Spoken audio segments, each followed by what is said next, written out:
آپ نے فرمایا جس نے ماں باپ کو دکھ دیا اس پہ اللہ کی لعنت، اس پہ فرشتوں کی لعنت، اس پہ زمین آسمان کی لعنت، نہ ان کی نماز قبول ہے، نہ روزہ قبول ہے، نہ صدقہ قبول ہے۔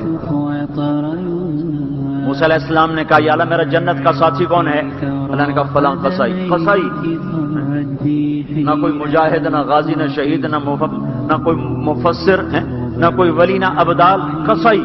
موسیٰ علیہ السلام دیکھنے گئے، قصائی عام قصائیوں کی طرح۔ وہ شام کو جب چلا تو تھیلے میں گوشت ڈال کے چل پڑا۔ موسیٰ علیہ السلام کہنے لگے تیرے ساتھ آ سکتا ہوں؟ کہا آ جاؤ۔ پہچانا نہیں اس نے یہ موسیٰ ہیں۔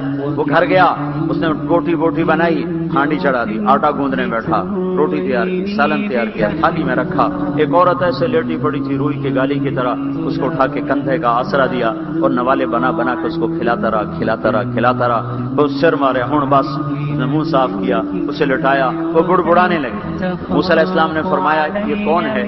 کہا یہ میری اماں ہے، میں صبح اس کے سارے کام کر کے جاتا ہوں، پھر شام کو آ کر پہلے اس کی خدمت کرتا ہوں۔ اپنی بیوی سے کہو نہیں آخر میرے پیچھے میری ماں نے روٹی کھوا دی، جیسے ہمارا رواج ہے۔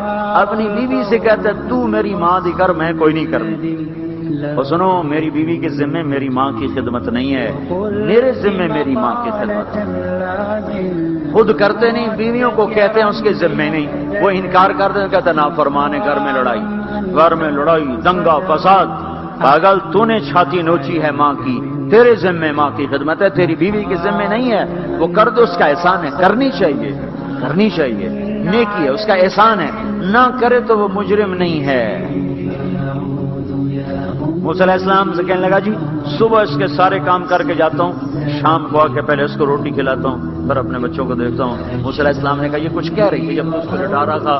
کہنے لگا جی اماں جو ہوئی پاگل اماں، جدوں دی خدمت کرنا شروع ہو جاندی اللہ تینوں جنت وچ موسیٰ دا ساتھی بناوے، بھلا میں کتھے تے موسیٰ کتھے۔ جب بھی اس کی خدمت کرتا ہوں شروع ہو جاتی ہے اللہ تجھے جنت میں موسیٰ کا ساتھ دے، بھلا جی میں کہاں، میں کسائی کتھے تے موسیٰ کتھے۔